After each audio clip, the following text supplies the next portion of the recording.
L'Université de Grand-Bassam va elle aussi nous présenter la solution qu'elle a identifiée pour développer l'engagement citoyen des femmes. En 2014, selon les chiffres de la Banque mondiale, 70,1% des petites filles de 6 à 12 ans en Côte d'Ivoire étaient scolarisées. Ce chiffre peut sembler très bon, pourtant 48% d'entre elles ne terminent pas le cycle primaire. Pour pallier à ce problème de taux de scolarisation de filles et surtout de rétention scolaire de ces filles, nous avons pensé à une initiative, un programme qui a été mis en œuvre en 1994 en Inde dans 4 districts de l'État du Karnataka. Donc ce programme se tient avec un plan d'action en 3 points. 1. L'alphabétisation des adultes est orientée principalement, voire totalement, vers les femmes. Et l'accent y est mis sur l'éducation et la santé de leurs enfants, pour leur permettre aussi de les inciter à mettre leurs petites filles à l'école. 2.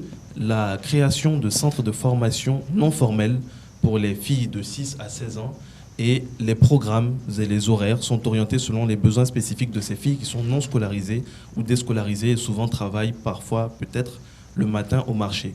3. La création de crèches et de classes d'enseignement préscolaire pour permettre aux filles d'être libérées du babysitting et aux mères soit de travailler, soit de s'instruire. Donc ce programme a eu des résultats positifs, 7,5% d'augmentation du taux brut de scolarisation dans les districts ciblés contre 1,3% au niveau national. Évidemment, le taux brut de scolarisation des filles et leur rétention y a été supérieur par rapport au niveau national.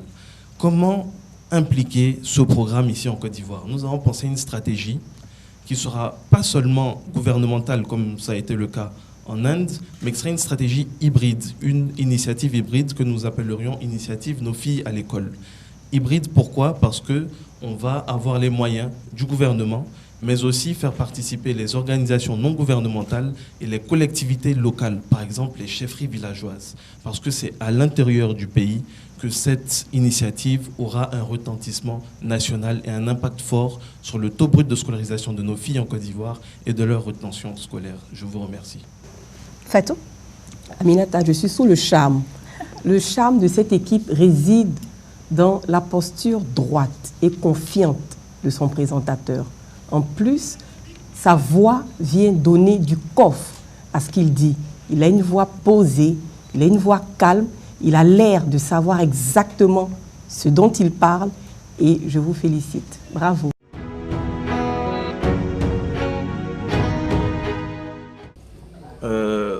On a fait quelques réunions où on s'est vu, on a parlé du thème, on a vu quel angle est-ce qu'on allait aborder pour trouver une stratégie efficace, surtout pour essayer de plaire au jury parce qu'il y a plusieurs écoles et il faut savoir qu'eux aussi ils étudient, donc ils connaissent les préambules à respecter et tout.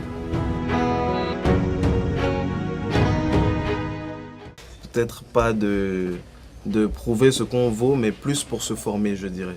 Plus pour se former à passer à l'écran et pouvoir exprimer notre voix, vu que c'est le but de l'émission, c'est Voix des jeunes.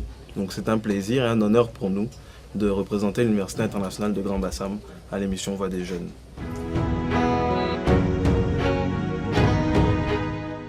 Je pense que c'était des compliments, je vais le prendre comme ça.